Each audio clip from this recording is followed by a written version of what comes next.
Morning. Good.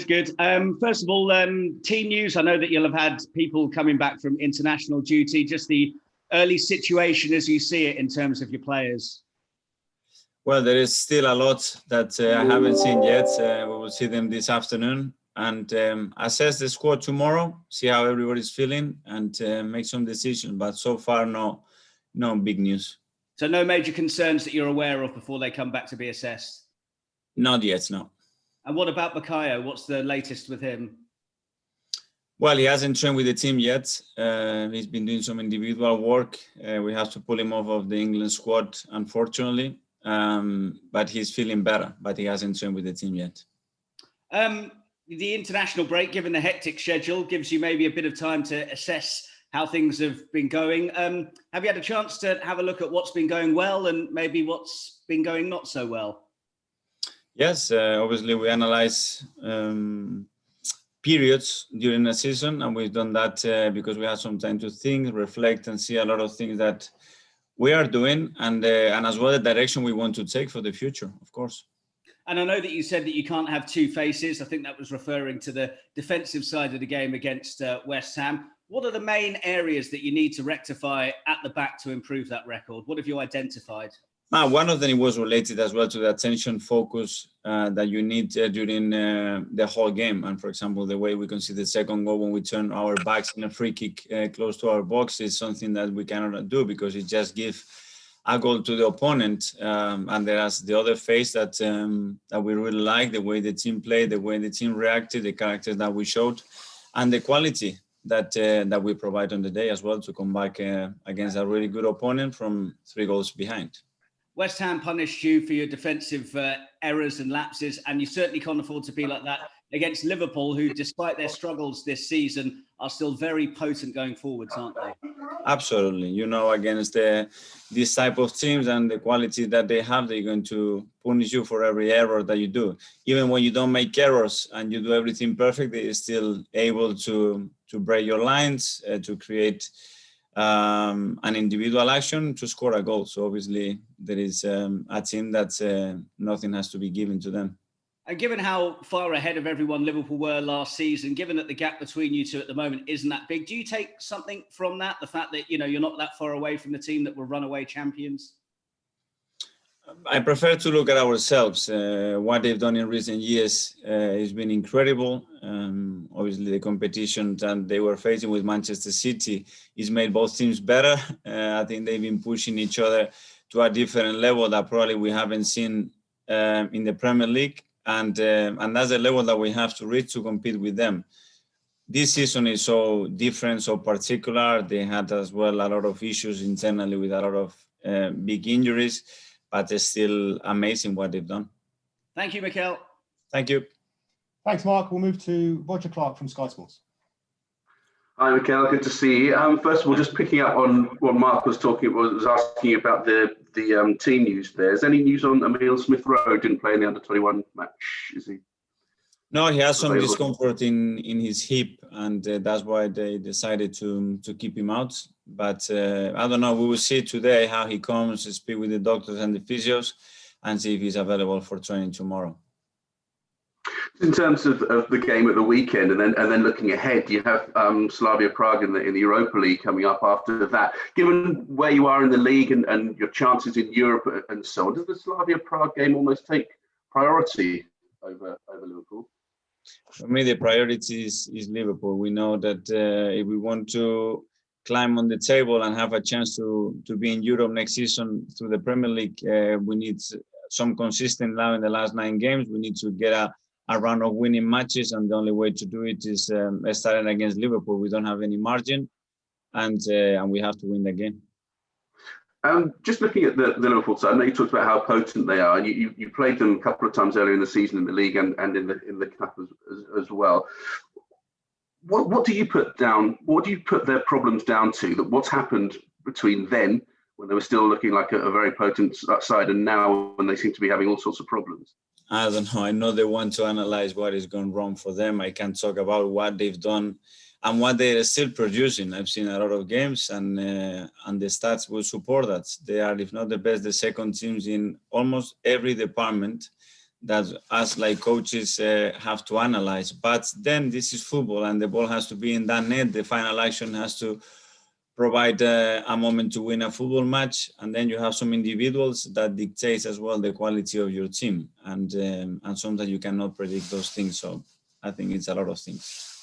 I think it's the first chance we've had to speak to you since Sergio Aguero's announcement the other day, and obviously someone you worked with, just give us a sense of your response to his announcement, to his standing in terms of the Premier League, and perhaps just cheeking about now he's available. Is he someone that Arsenal might be looking at? No, first of all, I think anybody that has been close to Sergio would say the same thing. I think he's been probably the main face, or one of the main three faces that has lifted that project. You need some leadership, you need some quality, you need players to create moments to start to build a project like they did. And Sergio is probably the biggest face on that project. It's not only the way he plays, it's his charisma, his personality, is the way he is. He's loved by everybody at that club. It's sad to see someone living like him, but I think what he's done, it will be there like history. And his future, where he goes, is he still doing a job elsewhere, whether it's in England, or you still see him getting lots of goals? For sure, Sergio has a unique quality to see spaces where nobody else can see, and to score goals in a really easy way. So I'm sure that he will find the right next chapter for him. Will you be picking up the phone to him, seeing if he fancies a move to London? No, Sergio is. We will see what happens with him in the future. Thanks a lot. Thanks, Mikel. Thanks, Roger. We'll go to Ian Abrahams from TalkSport. Hi, Mikel. How are you? Good, thank you. I just want to pick up on Sergio Aguero. First of all, Wayne Rooney told me yesterday, as far as the best foreign player we've seen in the Premier League, probably Thierry Henry was better than Sergio Aguero. Would you agree with that? Well, he's one of the best for sure, and the consistency that he's shown at this level in this league, I think he puts him right there with the best. We can discuss who's been the best, but for me, he's one of the best. And in terms of statues outside grounds, we've been talking about that quite a lot, because they're going to manage to build a statue for Aguero, but if they're going to do that, they may as well do one for Yaya Toure and the company. I mean, it'd be hard getting into the Etihad at some point soon, wouldn't it, avoiding all these statues? I don't know. I think when a club wants to have a gesture of recognition to somebody that has changed their history, I think it's a really nice touch. Obviously, you cannot have the stadium full of statues, but I think it's a really nice thing to do if they feel is the right one. It's a big week coming up for you, and I guess is Liverpool the ideal way to try and get confidence ahead of Slavia Prague? Sorry, Ian? Is beating Liverpool or playing against Liverpool the ideal way of preparing yourself and getting confidence ahead of Slavia Prague? Absolutely, to get the morale right, the confidence right, to get some momentum right. The more games that we won, the team is going to be in a better state to compete in other competitions. So that's why my only focus is on Liverpool now. I know that, but obviously you're only 5 wins away, or 5 games away potentially from the Champions League in terms of the Europa League. I know you might have to face Unai Emery in the semi-final, but if you look at it, that is your best way of getting into the Champions League, isn't it? That's the other way. We don't know what the best way is going to be. It would depend on our results and performances, and we need to go game by game and try to maximize every chance that we have in each of those games. And finally, just going back to the under-21s, their captain was Nketiah, who had very few chances. The service to him was quite limited during the 3 games. Are you surprised at how poorly England's under-21s played? And where do you stand on the fact that we're very unsuccessful at that age group level of football? You have a couple of them obviously at the moment in Bukayo Saka, Smith-Rowe and Eddie Nketiah in your team.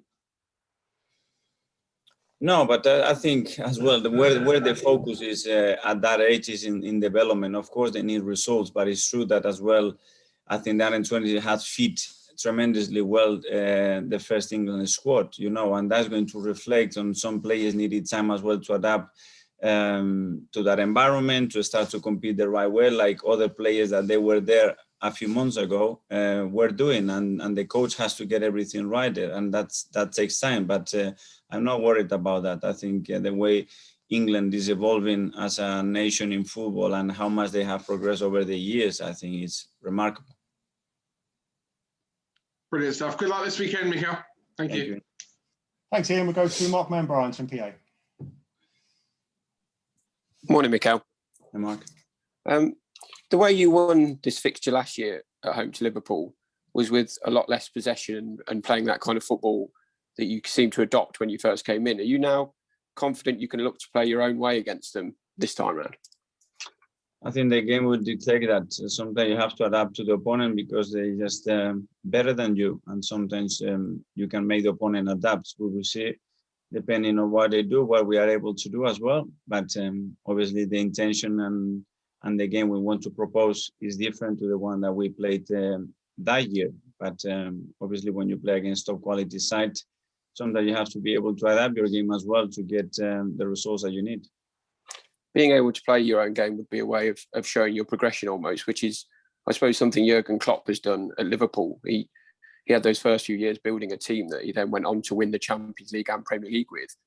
Are you confident you can build a similar team at Arsenal, or is it also affected, obviously, by the financial situation? I don't like to compare different projects. I think what they've done is remarkable. It's been really intelligent. The way they have managed the resources and the way they have maximized the resources has been exceptional. They've done it really, really well, and credit to them. And now it's about sustaining that. We are in different phases of that project right now, but we know exactly where we are and where we want to be. And in the first 1 or 2 phases, we had some priorities that we have to address to be in a position to now evolve the squad, evolve the team, and start to compete at a different level. And this is where we are. You said about January that it was unprecedented for a top club to have to do the kind of things you did, and that the summer might be the same. Would that be a case of trying to raise funds to bring in the players that you are keen to bring in? Yeah, obviously we need support from everybody to try to do what we've done. And so far we had it. And the commitment and the vision that we all share is unquestionable. And we had a lot of meetings about that. And we are all on the same page. We know where we are, and we are very realistic about what we are. And all the things that we've done have consequences, because it generates some instability that is necessary to make changes. But at some stage, we need some stability now to grow and evolve the way we want to do it. And that time frame is the tricky thing, because we need to win immediately. Over the summer and then into January, we saw William Saliba, Matteo Guendouzi, Lucas Torreira, Maitland-Niles, Joe Willock all leave on loan.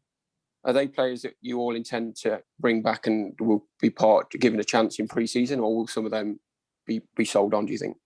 That would be the thing that we have to address at the end of the season. The reason we loaned them, it was because we want to obviously give them some game time and see the level that they can perform at away from here, to try to develop them and then bring them back here to try to use them and be part of us. That's the first idea. After, we will evaluate what they've done, what the level that they've shown, and how much they can accomplish with the way we want to play and the squad that we have in our hands. Are you happy with the way all those loan moves are going? Because if you look at someone like Lucas Torreira, he's played very little football, actually, hasn't he? I'm more happy with some than others, obviously, because you want to see your players playing regularly, and it's not been the case. Thanks, Mikel. Thank you. Thanks, Mark. Nick Callow from Haters. Hi there. Morning, Mikel. Can I just ask you a couple of questions about Alex Lacazette? It seems to me that he's playing some of the best football of his career. Is it a boost to you how well he's playing? Yes, I think he's been really good. I think he's been in really good form for months now. I think he's sustaining that level. He's scoring goals and he's providing the team with something different as well.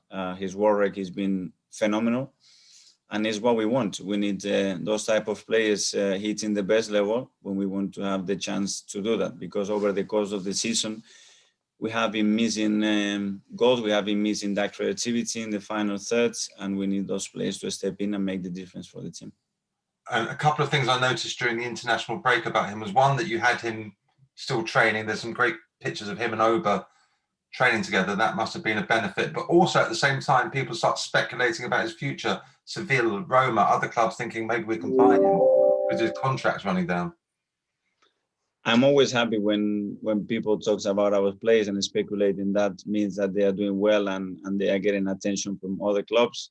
The situation with Laka, will address it in the summer and speak to him and just propose the future that we want. And that's it. Up to now I just want players focus and only focus in performing and getting the best out of them for the team. How much will it be deciding on Laka's future about the financial aspect of giving a senior player a big contract and also making room for younger players to come through? Everything is related. At the end, everything is related to where we are, how much we win, and when we are playing next season. And there is no exceptions, and we all need to be clear with that, and more with the context that we have right now around our industry. Okay, cheers. Good luck at the weekend. Thank you. Thanks, Nick. That was all for 10